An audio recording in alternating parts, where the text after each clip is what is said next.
¿Es verdad que estudiaron todo el fin de semana largo? ¿Es verdad eso? ¿O me llegó nomás un comentario? Chicos, ¿cómo andan?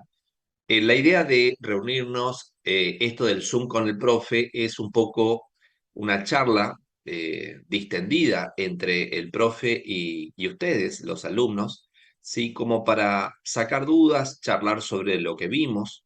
Eh, yo, como para entrar en tema, voy a tratar de compartir la misma clase, o sea, para tener un repaso, la misma clase de la que ya vimos, ¿sí?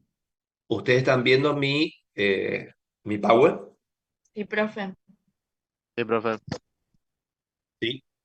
Bueno, bueno, un poco tratando de recordar, porque hasta ahora lo que vimos es la parte más fácil, si se quiere, o el comienzo de lo que es la kinesio respiratoria o la kinesioterapia respiratoria torácica, o como el famoso AKR que todos suelen llamar en el ambiente médico cuando hablamos de kinesio respiratoria, que digamos lo común es hablar de AKR, que significa asistencia kinésica respiratoria, y yo lo comparaba como suelen poner los médicos cuando indican AKM cuando quieren pedir o solicitar asistencia kinésica motora, por ejemplo, en un posyeso o algún postoperatorio de una cirugía, por ejemplo, traumatológica, o inclusive cuando piden algo de neurológico también piden AKM.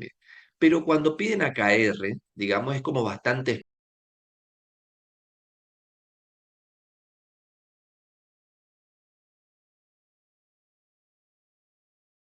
específico, vamos a hacer estos objetivos.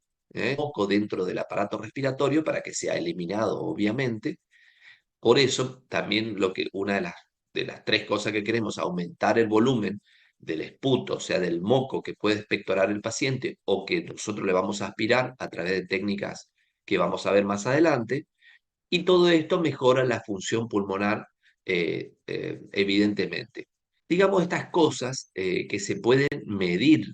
¿Se acuerdan que yo hablaba del tema de la importancia de medir? Porque si yo, a ver, si yo voy y hago un AKR a un paciente que a la ocultación presenta secreciones realmente, o sea, tiene ronco, puede tener algo de sibilancias, pero moviliza secreciones, pero no obtiene secreción en el paciente, yo no estoy haciendo tal vez muy bien mi trabajo. ¿En qué sentido? Que si el paciente no expectora, no moviliza, no retira el moco del aparato respiratorio y solamente hizo un movimiento, yo escucho el movimiento de ese moco, posiblemente eso sea fructífero un momento después, tal vez hasta una hora después que el paciente, por acción del sistema mucociliar, termine expectorando y ahí es donde realmente dice, bueno, dio resultado la kinesio respiratoria.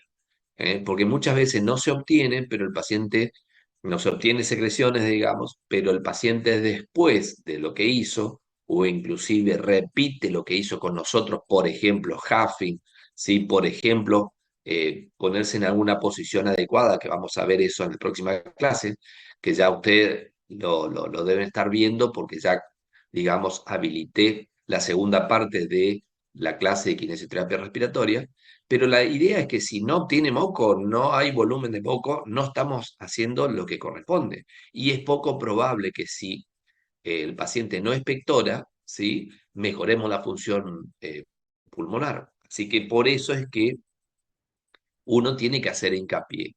Y acá la frasecita que dice arriba, que por ahí yo la pasé tal vez un poco desapercibida en el video que ustedes ya vieron, que aclaro siempre que esto no es rehabilitación respiratoria ni rehabilitación pulmonar, porque rehabilitación respiratoria dentro de la medicina corresponde a a otros grupos de técnicas, si se quiere, y en realidad es mucho más amplia la rehabilitación respiratoria.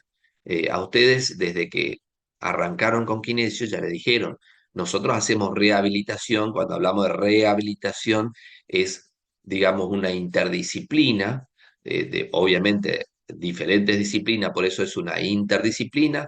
En el caso de la rehabilitación respiratoria, le corresponde al médico, puede ser médico clínico, neumonólogo, cardiólogo, ¿sí? El kinesiólogo respiratorio, tal vez está incluido el nutricionista, el que hace imagen, puede haber un psicólogo, o sea, la comunión de esas disciplinas pueden llegar a ser rehabilitación o parte, cada uno hace una parte de la rehabilitación respiratoria o pulmonar. El tema de respiratoria o pulmonar, aclaro nada más, es cuestión de muchas veces que tiene que ver con las traducciones, ¿sí? Y de donde uno lea los artículos científicos, que por ahí no es lo mismo leer un artículo eh, que sea de origen inglés, digamos, en el sentido de que sea de Reino Unido o que sea de Estados Unidos. Por ahí los términos lo usan como diferente, pero se están refiriendo a lo mismo. Cuando ustedes vean, hablen de rehabilitación respiratoria o rehabilitación pulmonar, estamos hablando de lo mismo. Pero la kinesio respiratoria que estamos viendo en tal caso está dentro de esto que es, digamos, la rehabilitación respiratoria. O sea, la kinesio que nosotros vimos en esto que ustedes ya practicaron entre ustedes allá en el Salón T, es un pedacito, una parte muy pequeña, si se quiere, de intervención que vamos a hacer nosotros, los kinesiólogos, frente a un paciente que está en rehabilitación respiratoria. Bueno, lo que nosotros alcanzamos a ver es solamente esto, que es kinesioterapia manual. No voy a repasar punto por punto, pero me gustaría que si alguno quedó con alguna duda, digamos, con respecto a cada técnica de ya percusión, vibración, presiones torácicas, asistencia a la tos, aceleración del flujo expiratorio o huffing, maniobra de compresión, descompresión, y bueno, y drenaje postural, que todavía no lo vimos, que lo tenemos que hacer la práctica todavía, y ciclo activo de técnicas respiratorias. Esto es lo que hemos visto nosotros en forma general en el práctico. Hasta acá me gustaría que si alguien tiene una duda me diga o repasamos una técnica, ¿sí? Yo ya creo que me explayé con respecto a lo que es la percusión, que ustedes la van a seguir viendo lamentablemente, y que el fundamento científico actual, digamos, la verdad que es como que no la recomienda, si bien todavía hay guías internacionales que por ahí en algunas partes las nombran, ¿sí? Pero tiene su cuestionamiento. Pero yo no la puedo sacar porque en algunas guías todavía aparece, digamos, ¿sí?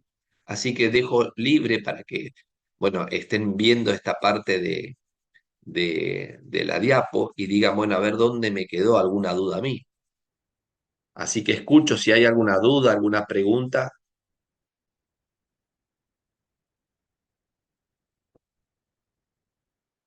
Se Profe, cayeron disculpe, ¿ya me todos. escuchas? Sí, Sí, sí, se te escucha. sí. Yo tenía una duda sobre percusión cuando lo leí que decía que, por ejemplo, podía causar, si se utiliza la técnica inadecuadamente, hipoxemia o bien aumentar el broncoespasmo. ¿Puede ser? Sí. Sí, la Eh, percusión como técnica, primero que es una técnica donde hay una especie de golpe sobre el tórax, ¿sí?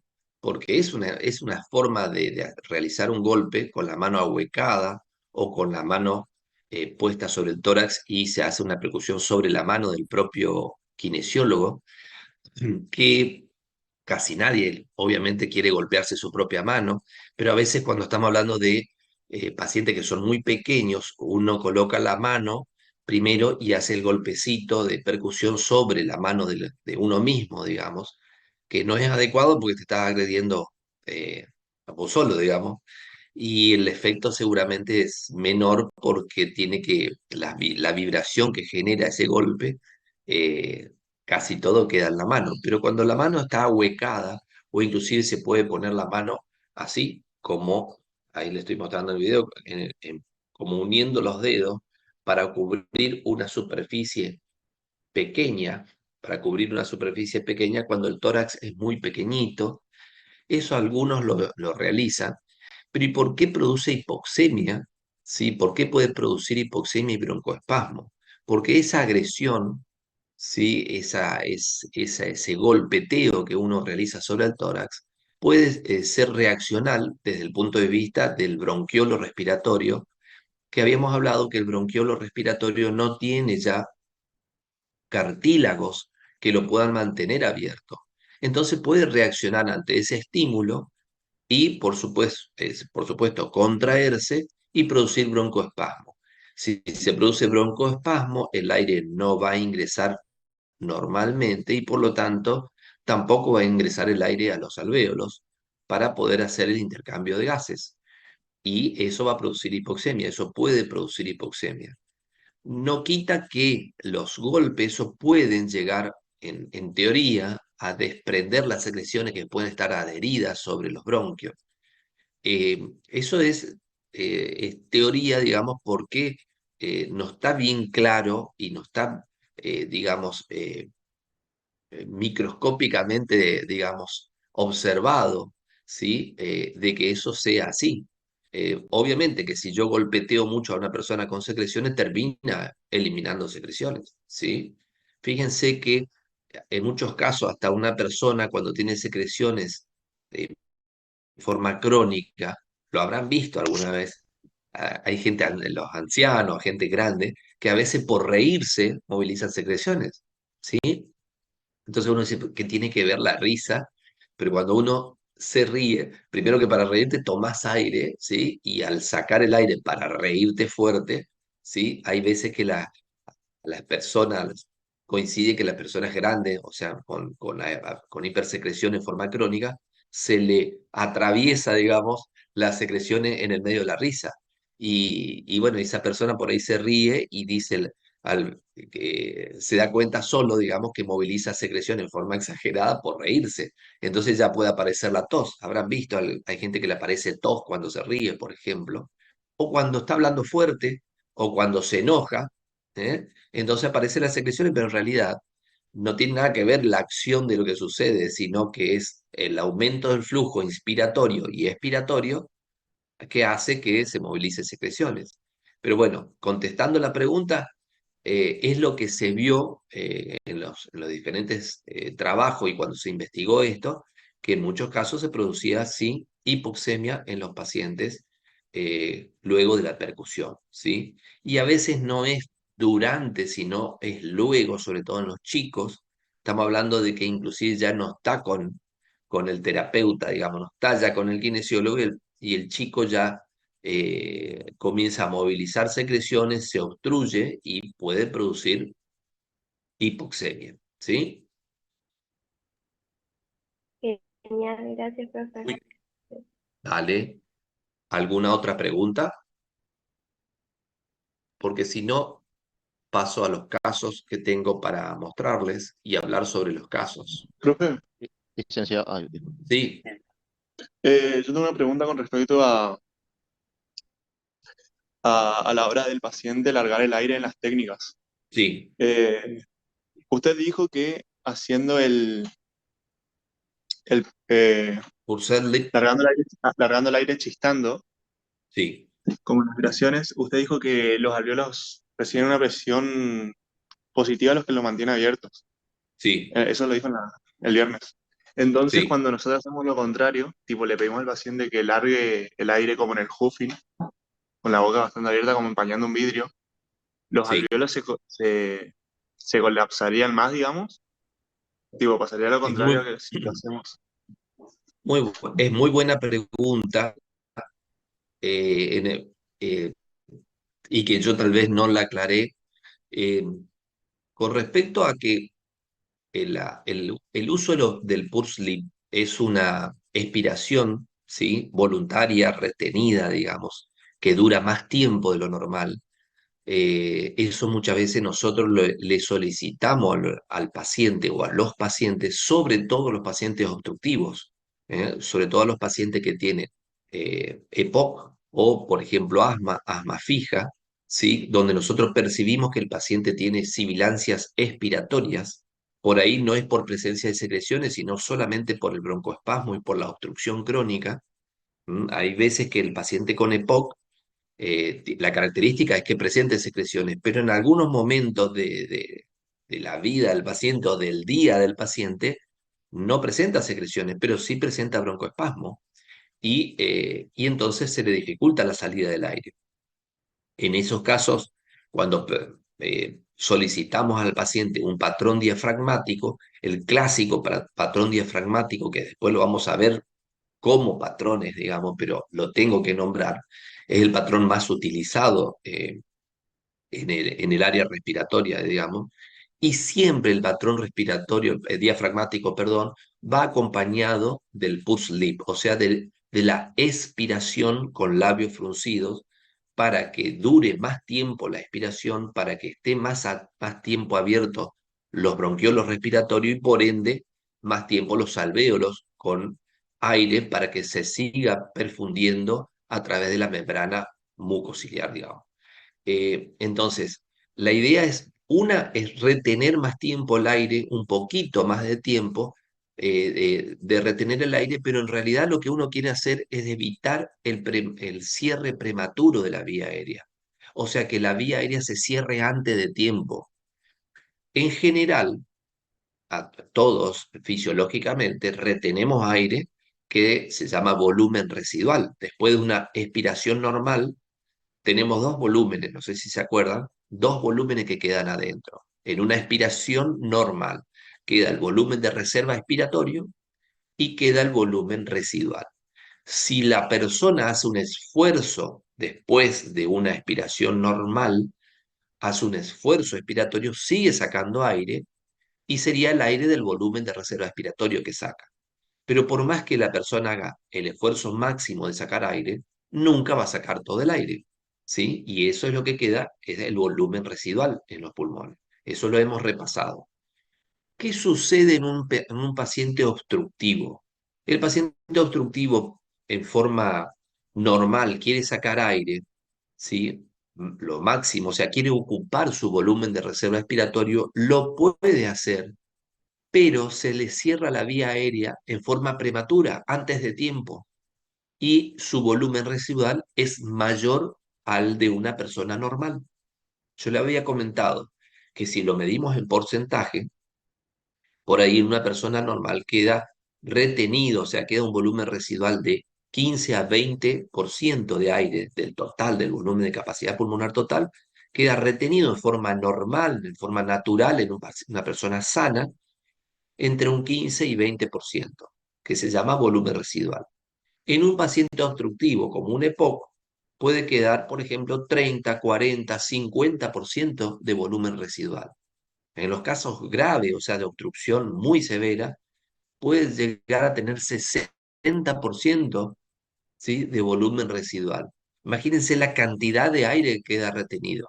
Bueno, el Pulse Lip está dirigido para esas personas, para ese tipo de pacientes, donde por lo menos queremos que la vía aérea se mantenga un poquito más de tiempo abierta haciendo el Pulse Lip.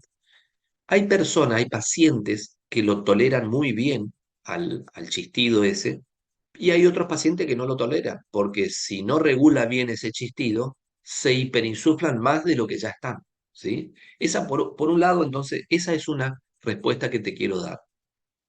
Que nos quede un poco grabado en nuestro cerebro, digamos, que quede grabado que el uso del PURSLIP a veces está dirigido más al paciente obstructivo crónico hablo.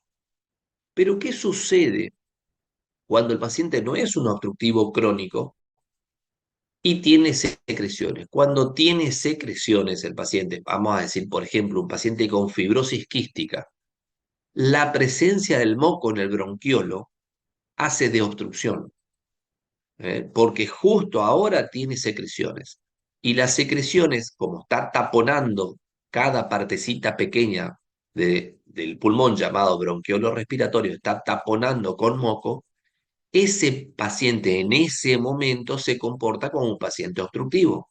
Por eso, también en ese paciente necesito que se mantenga la vía aérea lo más abierta posible en el momento expiratorio, ¿sí? Para aprovechar en la próxima inspiración que tenga un mejor volumen inspiratorio.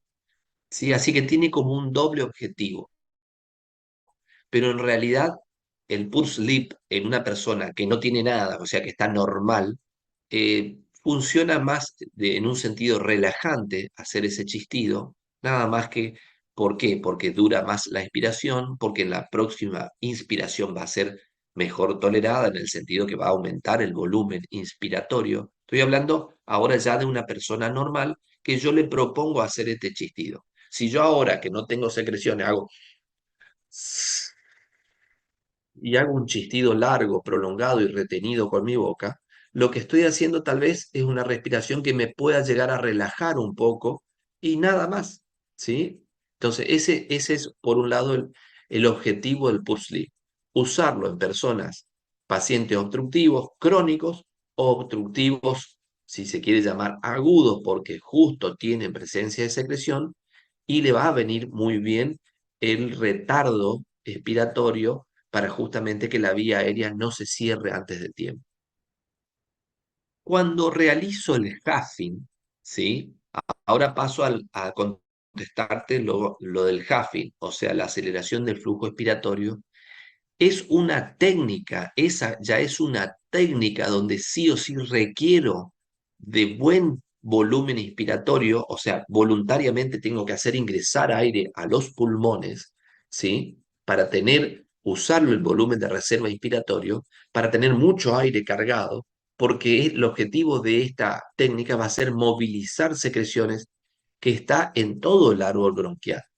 Es un arrastre que se genera con un flujo expiratorio sostenido, mantenido, con la glotis abierta, todo el tiempo la glotis abierta, para que no se retenga la salida del aire, y el aire que está saliendo en forma sostenida, ¿sí? Mantiene una velocidad, un flujo expiratorio bastante adecuado, digamos, que hace que se arrastren las secreciones que están en las paredes de los bronquios.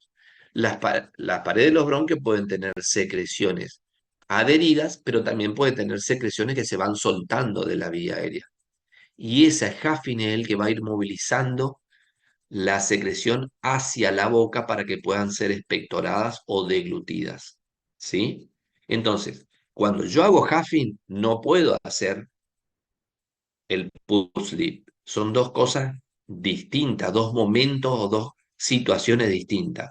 En una, en el pulse sleep estoy reteniendo el aire para que no salga y en el huffing abro toda la vía aérea para que sí salga el aire luego de una inspiración profunda, que sí salga el aire en forma sostenida con la glotis abierta para que se vehiculice, se movilice las secreciones dentro del árbol bronquial y puedan ser expectoradas. Yo le había dicho que esa técnica es muy adecuada, los pacientes la aceptan muchísimo y da muy buenos resultados, ¿sí? Hasta cuando la secreción llega a la garganta, porque sí, ahí sería conveniente asistir la tos, ¿sí? Como hemos visto en el práctico, cuando ya las secreciones ya están en la garganta y el paciente la percibe, sería lindo que el paciente tome aire de nuevo por la nariz en forma tranquila, adecuada, y ahí ya se produzca el acto de la tos. Pero cuando las secreciones ya están cerca de la laringe, la tos no tiene mucho sentido cuando las secreciones están lejos de la laringe, ¿sí? Entonces son dos formas distintas o dos técnicas distintas. Una, el pulse sleep, es para producir un retardo expiratorio y que la vía aérea se mantenga abierta. Y el huffing es para movilizar secreciones de la vía aérea pequeña hacia la vía aérea más gruesa. No sé si se me entendió el que me preguntó. Sí, profe, ¿se entendió? ¿Se Gracias. entendió? Sí, sí. Bueno, muy bien. ¿Alguna otra pregunta con respecto a las técnicas que hemos visto? Profe, yo tengo una duda. En realidad todavía no vimos la clase de Sí, drenaje postural, digamos, sí.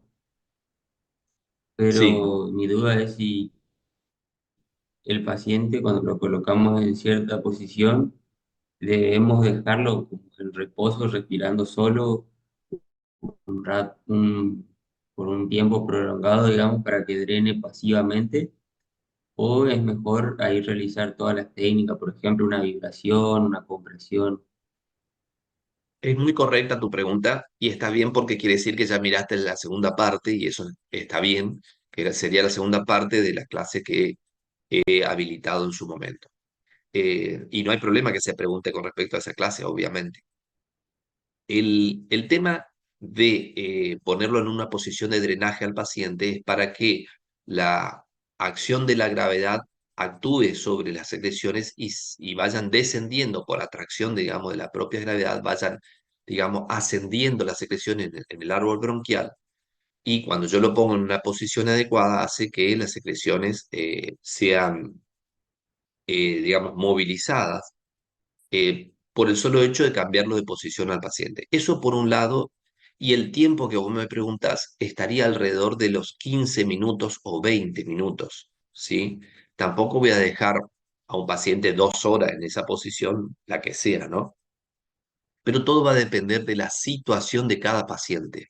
¿Sí? Por ahí no es lo mismo un paciente que viene deambulando, eh, que, que yo inclusive estas posiciones le puedo enseñar, por ahí lo coloco en esas posiciones adecuadas al paciente, por ejemplo, con una camilla, y le pido y le solicito al paciente que también esa técnica la haga en su casa con una cama, que puede ser una cama dura, o sea, con un colchón duro, ¿sí? Elevando, por ejemplo, las patas de la cama, obviamente que sea una cama fuerte, ¿no? Pero que elevando las patas, por ejemplo, con algún banco, alguna silla, buscar las posiciones que uno le va a enseñar que lo pueda volver a repetir en la casa. Pero aproximadamente 20 minutos el tiempo más o menos que está estudiado de que genera un resultado de movilización de secreciones, sobre todo cuando la cabeza está más baja que el tórax, ¿sí? Digamos, en cierta forma, en alguna especie de Trendelenburg, eh, no es lo adecuado más de 20 minutos porque la persona comienza a sentir como una opresión, como un aumento de presión intracraneal y le molesta, ¿sí? Se comienza a poner colorado, no es una posición que pueda aguantarse mucho tiempo en algunos casos, y más de 20 minutos si no movilizó secreciones, tal vez no es la posición adecuada. Así que el tiempo más o menos límite es 20 minutos. Lo que pasa que, por ejemplo, si a un paciente que está en la casa, yo voy a estar durante 1 hora con ese paciente, entonces lo puedo poner 20 minutos de un lado, ¿sí? 20 minutos de otro, y tal vez otros 20 minutos de otro lado. Y estoy usando tres posiciones distintas, ¿sí? De drenaje en el mismo paciente, porque a veces no tiene secreciones en un solo pulmón, sino que tiene en los dos pulmones, y en muchos casos es así. Entonces, en la misma hora que yo estoy utilizando, o sea, 20 minutos de un lado, 20 minutos de otro, 20 minutos de otro, lo que puedo estar, en vez de estar con el paciente solo en esa posición, es solicitarle que agreguemos una técnica, por ejemplo, tratar de hacer el huffing, y mientras está haciendo el huffing, el propio paciente yo lo ayudo con vibraciones expiratorias. Claro que una persona normal no va a estar haciendo 20 minutos de vibraciones porque los brazos no te van a dar. Vas a hacer 1 o 2 veces, vas a ver si el paciente moviliza secreciones. Por ahí un paciente moviliza más secreciones en una posición de drenaje que en otra. Entonces vos aprovechás esa posición, ¿sí? O sea, si vos, por ejemplo, vamos a dar un ejemplo, si vos lo pones al paciente de cúbito lateral izquierdo, ¿sí? Porque tiene secreción en la base derecha, y elevás el plano de apoyo y estás obteniendo secreciones, o sea, el paciente está expectorando, en esa posición mientras vos le haces vibraciones expiratorias y el paciente hace huffing, que lo puede repetir, eso no cansa tanto, no lo vas a sacar de esa posición si está obteniendo. Para decir, no, no, lo voy a poner del lado de cúbito lateral derecho ahora. No, tranquilo, si está obteniendo, quédate ahí. Pero si no está obteniendo en el término de 10 minutos, 15, no se moviliza absolutamente nada, ahí sí lo cambias de posición, ¿sí? Y por ejemplo, lo pones de cúbito supino con el plano elevado en los pies y después lo pones de cúbito lateral derecho también con el plano de apoyo también elevado en los pies, por ejemplo, ¿sí? Entonces eh, uno va sobre el mismo momento y sobre la marcha va viendo qué posición da mejor resultado. ¿Sí? Pero el tiempo entonces de cada posición es de 20 minutos aproximadamente. ¿Mm? Bueno, gracias. De nada. ¿Alguna otra pregunta? Hola, sí, profe, a mí me surgió una duda Sí, y con lo del Huffing y el Push-Leap, sí. ¿el Flutter tendría el mismo objetivo o no? Bueno, está buena la pregunta. El flúter es vibración pura, es un elemento que realmente se inventó, digamos, y la verdad que da bastante buen resultado. Es vibración que genera vibración sobre el árbol bronquial, pero es una vibración tan alta que yo no le puedo mostrar porque no tengo para mostrarla en el práctico, pero es una vibración tan alta que ustedes, si vieron el video correctamente, que creo que tenía un fondo verde, algo así, se van a dar cuenta por el sonido que se genera y el esfuerzo que la persona hace para expirar, genera una vibración que yo tuve la oportunidad de probarlo en algún congreso, de agarrar un aparatito de eso y soplar. La verdad que si uno tiene secreciones, se movilizan las secreciones porque se desprendería, porque la vibración que genera es muy alta. Sí, es una vibración impresionante. Uno se pone la mano en el pecho mientras está vibrando y la mano tiembla en el pecho mientras uno está soplando. ¿Cuál es la desventaja de ese aparato? Es que por ahí el paciente tiene que tener fuerza expiratoria para poder mover esa bola de acero que vibra ahí adentro de esa especie de pipa. Tiene que tener bastante fuerza, o sea, tiene que tener una presión expiratoria máxima muy buena como para poder movilizarlo. O sea, en un paciente, por ejemplo, un cuadripléjico, no va a poder movilizar esa bola de acero, o sea, no va a servir el flúter, por ejemplo. En cambio, por ejemplo, en un cuadripléjico que no tiene fuerza para expirar, yo lo hiperinsuflo con una bolsa, se carga de aire los pulmones y yo ahí sí va a tener mucho aire y, por ejemplo, puede hacer un buen huffing para movilizar secreciones, ¿sí? Eh, entonces, son técnicas como por ahí distintas o diferentes que hay que tenerla en cuenta, ¿sí? Yo no tiene una gran comparación el Flutter con el Huffing y con el Pulse Leap. Son como diferentes técnicas, digamos, que si yo pudiera usar las tres técnicas, comenzaría por el patrón diafragmático con Pulse Leap para ver cómo ventila el paciente, ¿sí? Como para solicitar y escuchar los ruidos aéreos, por ejemplo.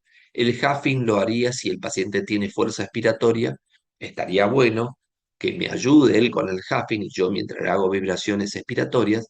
Y el flutter lo tendría como un elemento que de uso domiciliario en muchos casos, que él cuando sienta que tiene presencia de secreciones sople a través de ese dispositivo y ahí luego de usar el dispositivo haga el huffing para obtener el moco y poder expectorarlo, por ejemplo. Porque el flúter lo que hace solamente es vibrar.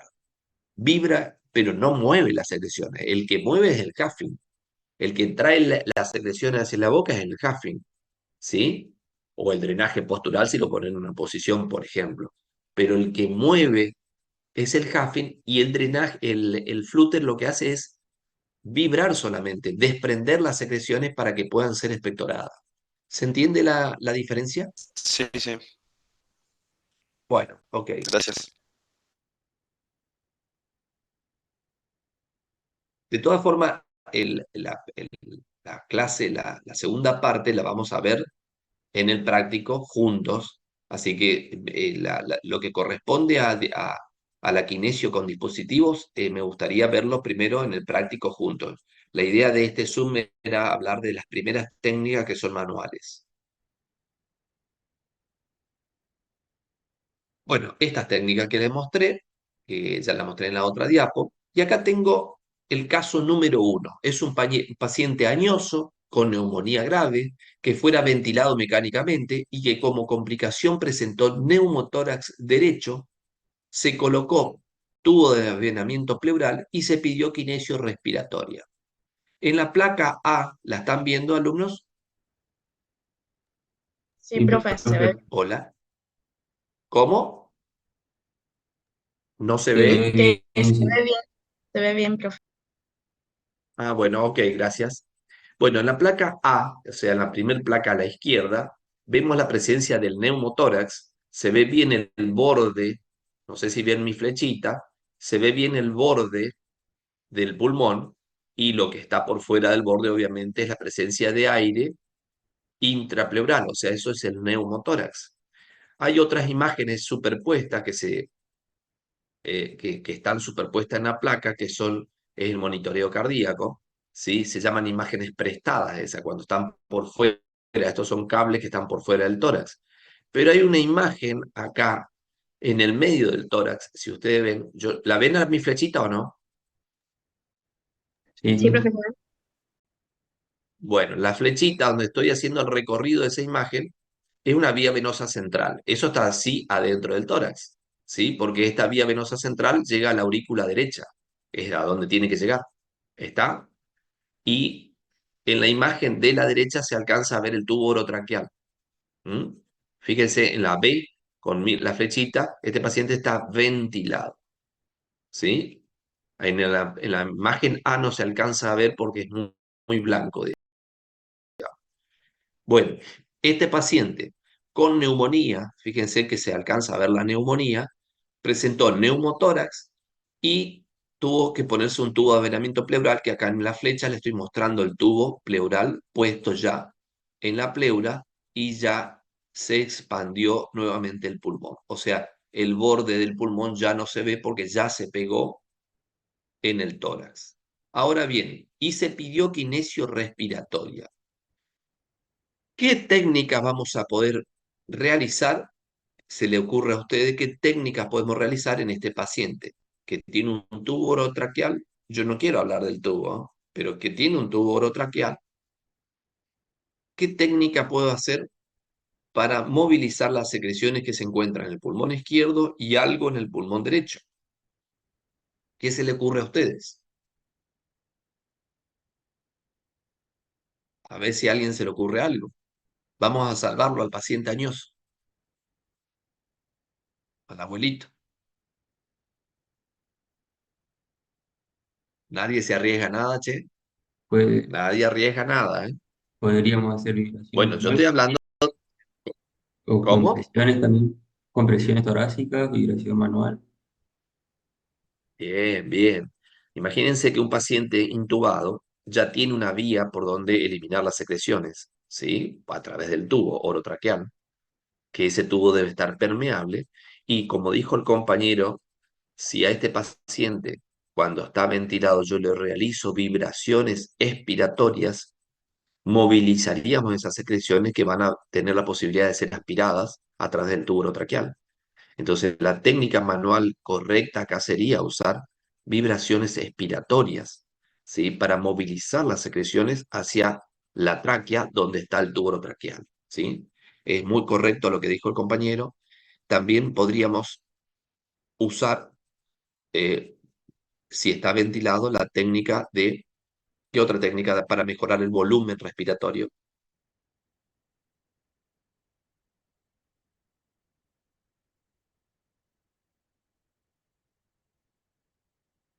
¿Cómo podríamos mejorar el La, volumen respiratorio más allá de que el paciente está con un respirador? la maniobra de compresión, descompresión, Correcto, correcto, era lo que tenía que decir. Esto está arreglado, parece. La maniobra de compresión-descompresión en el paciente ventilado yo le había contado que es bastante más fácil hacerla, porque si el paciente no está interviniendo, porque está interviniendo el respirador para ventilarlo, si yo realizo correctamente la maniobra de compresión-descompresión, voy a lograr que el aire ingrese al lugar que yo quiero. Bastante más fácil inclusive, porque el aire que va a ingresar está dado por el respirador.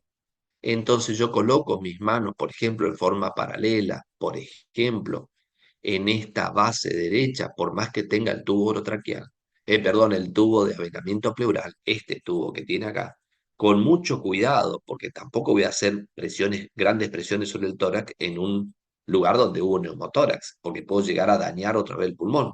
Pero puedo hacer maniobras muy suaves de compresión y descomprimir, compresión y descomprimir en el último tercio inspiratorio para que el aire ingrese a través del tubo orotraqueal, ingrese, ¿sí? mejor al pulmón derecho, que fue el pulmón que se lesionó, ¿sí? Que estuvo con neumotórax.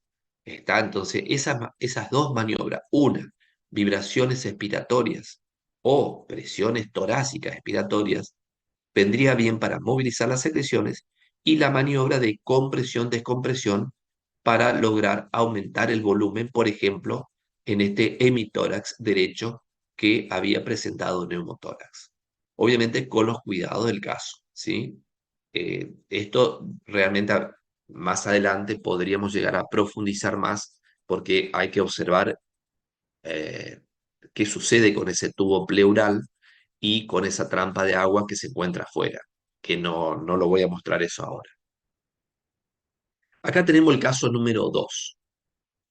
El caso número 2, un paciente en mal estado general, ¿sí? La radiografía de tórax, ¿sí? Con las lesiones que marcan la flechita esta, tiene opacidades de formas irregulares y distribución central en ambos pulmones. En las flechas amarillas me está mostrando estas opacidades, y dentro se observa broncograma aéreo en las flechas rojas.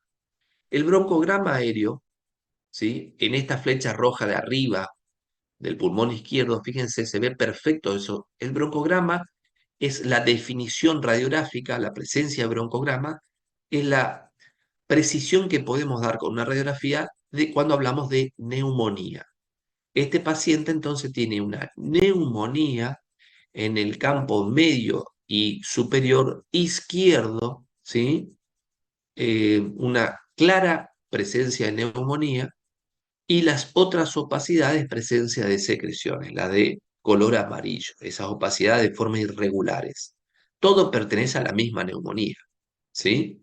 Entonces, si yo veo esta placa, seguramente a la ocultación voy a escuchar ruidos agregados como roncus, sobre todo del lado izquierdo, algo en el lado derecho, y lo que estoy observando en la tomografía, fíjense la tomografía que está abajo a la derecha, estoy observando esa masa, ¿sí? Esa neumonía con presencia de broncograma, donde está mi flechita. La presencia de broncograma es la presencia de un bronquio con aire todavía, ¿sí? Que se puede observar dentro de esta neumonía, esta condensación neumónica que se encuentra en el pulmón izquierdo. También algo en el pulmón derecho, ¿eh? Esto es una infección del pulmón, o sea, esto es una verdadera neumonía, y esto que estamos viendo es secreciones, puede ser pus inclusive, que debe ser eliminada, ¿sí? Y lo ideal sería que sea eliminada a través de la expectoración.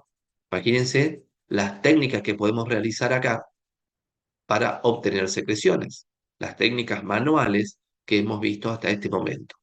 Así que esto es bastante fácil, me puede decir qué técnica le haríamos a este paciente para obtener secreciones.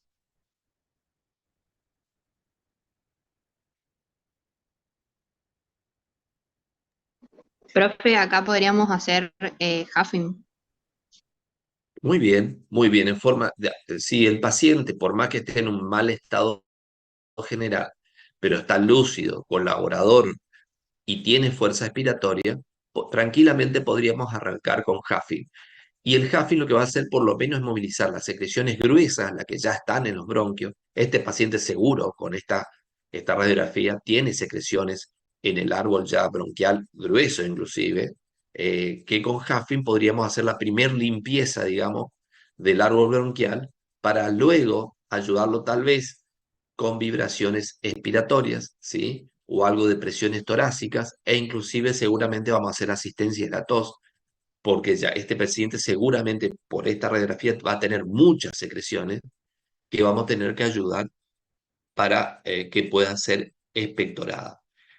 Yo no quiero agregarle más cosas a ustedes, pero obviamente en el monitoreo de este paciente, que estamos hablando de un paciente que posiblemente sea un caso bastante importante y grave, deberíamos siempre tener monitoreo de la oximetría, a través de la oximetría de pulso, para ver si el paciente en este movimiento de secreciones no tiene hipoxemia, o sea, no cae la saturación, porque en una de esas, este tipo de paciente lo tenga que ayudar con oxígeno, porque las técnicas que yo estoy proponiendo, sobre todo cuando el paciente hace el huffing, es un esfuerzo que está haciendo, está utilizando oxígeno a través de su musculatura, ¿sí?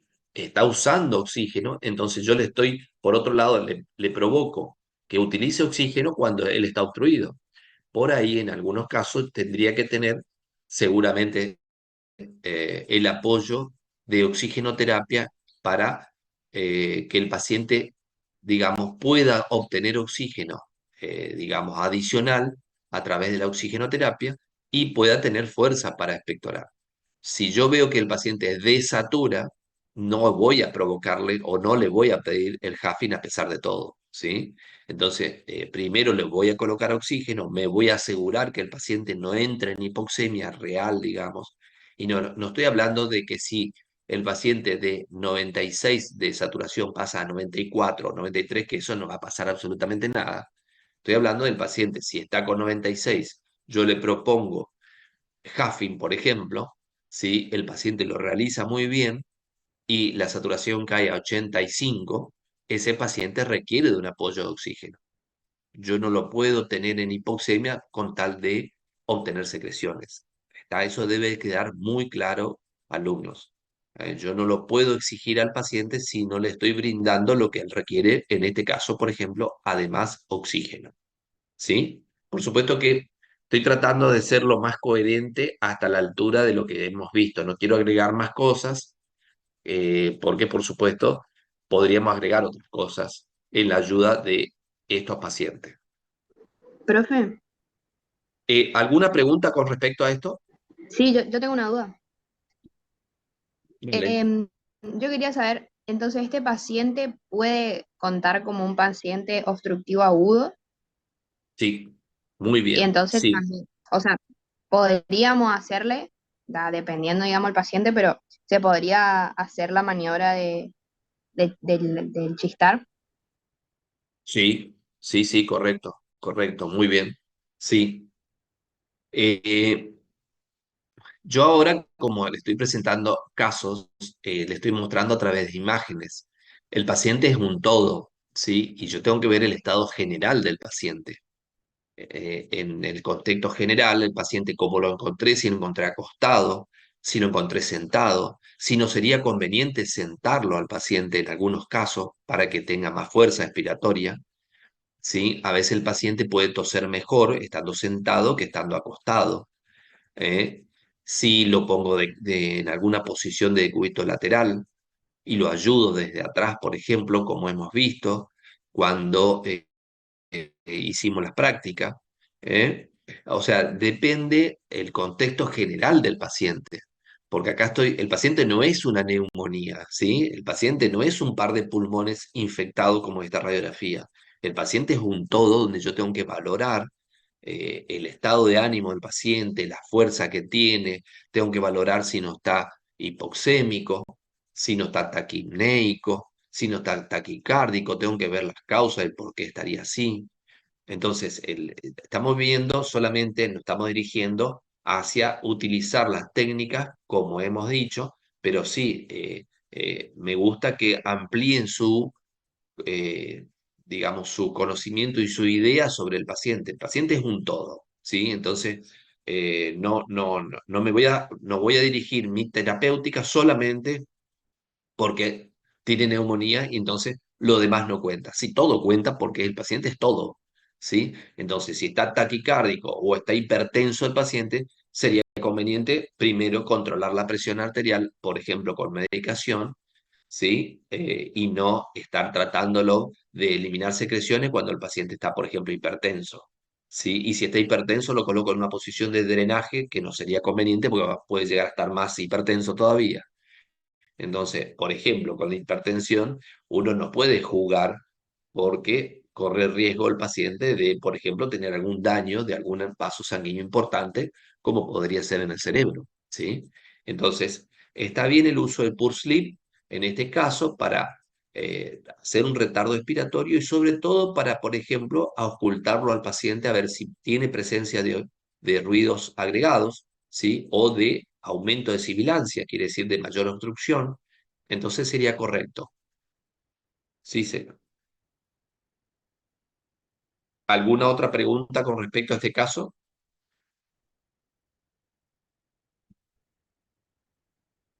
Nos queda 10 minutos de charla. Vamos a ir pasando. No sé si escuchan a los pájaros que tengo afuera de mi casa.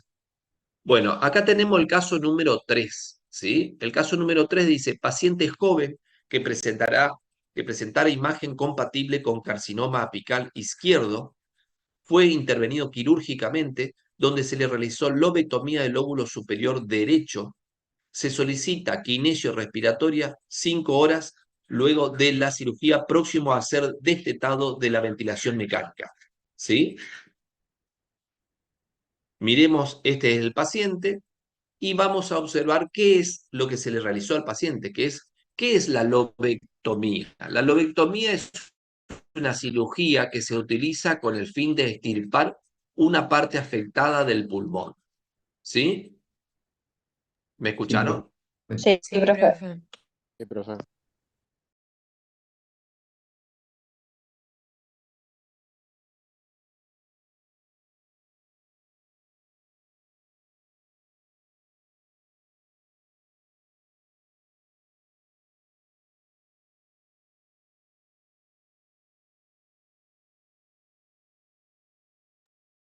Volví, chicos, no se preocupen, acá estoy. Bueno, dije que el paciente entonces, por un carcinoma apical izquierdo, o sea, un cáncer que tenía en el pulmón izquierdo en la zona más alta, se le realizó una lobectomía de esa zona, o sea, del lóbulo superior derecho.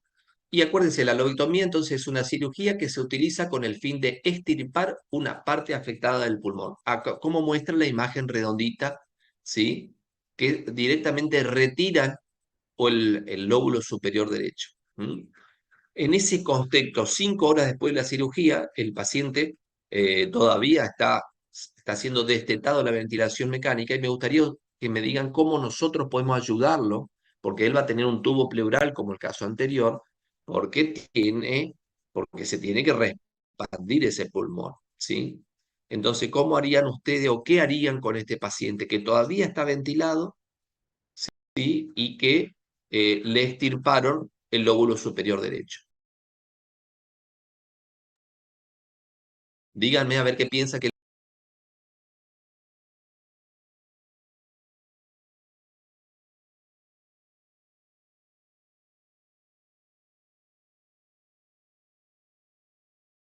La concreción, desconcreción en la explicación. Muy bien, correcto. Fíjense que la imagen a propósito tiene el saturómetro puesto. Tendríamos que mirar otra vez el monitoreo de cómo está el paciente desde el punto de vista de la hipoxemia, de cómo está la respiración del paciente, si le ingresa aire o no, del lado derecho. Tenemos que ocultarlo sí o sí. Seguramente el aire no va a ingresar normal en la parte superior del tórax, en la parte derecha, porque no hay pulmón ya en ese lugar y se tiene que reexpandir.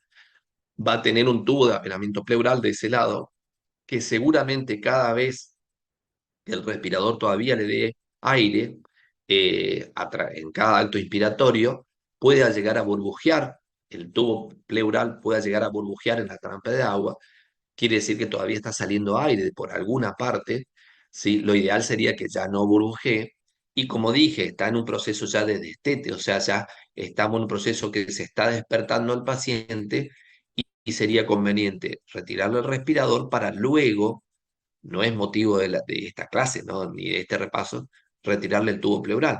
Entonces, lo que dijo el compañero es correcto. Yo puedo comenzar suavemente a hacer maniobras de compresión, descompresión, para que el aire se dirija más hacia el lado derecho, para que se hiperinsufle lo que quedó de pulmón derecho, ¿sí? O sea, lo que quedó, pulmón derecho quedó, digamos, con el lóbulo medio y el lóbulo inferior. Tenía 3 lóbulos. Eso se va a ir reexpandiendo hasta adherirse. El pulmón, yo le conté que se vuelve a agrandar y ocupa lugar, se vuelve a agrandar de tal forma que ocupa el lugar de donde estaba el lóbulo que tenía el cáncer. ¿Mm? Entonces, correcto lo que dijo el compañero. eh, y por supuesto, como dije, el paciente es un todo y tengo que darme cuenta y valorar todo lo que se me presente frente al paciente. Tengo que ver cómo está puesto el tubo pleural, si no está perdiendo correctamente, si no tiene dolor, Después vamos a hablar con respecto a estas situaciones de dolor, ¿sí? De cuánto está despierto el paciente, si lo voy a semisentar o no. Ahí fíjense que está algo semisentado el paciente con la cama y tal vez hay que semisentarlo más todavía, ¿sí? Entonces el aire se va a dirigir más hacia el ápice y se va a expandir más rápido el pulmón porque yo lo estoy semisentando al paciente. ¿Está? Así que correcto lo que me dijeron. Profe, Sí, con respecto a ese caso, el carcinoma se encuentra en la parte más apical sí. del lóbulo superior derecho. ¿Así es? Porque no quedó. Perdón, Ah, se dieron cuenta. Muy bien, dices apical izquierdo y le sacaron el lóbulo superior derecho. Es un error de escritura mío. O el cáncer está en el pulmón izquierdo y le hacen, digamos, la lobectomía del pulmón izquierdo, o sea, muy bien que te diste cuenta. Me encantó que alguien se dé cuenta de que le sacaron el lóbulo superior derecho a un tipo que tenía el cáncer del lado izquierdo. Me encantó, te recontra felicito y se nota que estabas prestando atención. Sí, hay un error ahí, espectacular. Muy bien que te diste cuenta. ¿Quién dijo eso? ¿Quién era? Yo yo, no lo veo acá. ah, mm, yo, profe. ¿Quién Maxi, es yo? ojea. Ah, bueno, Yo, ok, ojea, Maxi. felicitaciones, bien que te diste cuenta. Ok, vamos al caso número 4. El caso número 4 es un paciente añoso que presentara edema agudo de pulmón con recuperación clínica positiva, o sea, mejoró del edema agudo de pulmón con tratamiento médico, como son los diuréticos, y por ahí el uso de ventilación no invasiva como CPAP, por ejemplo. Se solicitó kinesio respiratoria porque el paciente todavía tenía saturación baja. Estamos hablando de alrededor de 88, por ejemplo, ¿sí? En esta situación, como lo ven, esto es una foto real de un paciente real en Cordis, ¿sí? Que está realizando eh, ejercicio con sus brazos y está ya sentado al borde de la cama. ¿Qué haríamos con este paciente en esta situación? Tuvo edema agudo de pulmón y ya no tiene más edema agudo de pulmón, pero sigue con la saturación baja.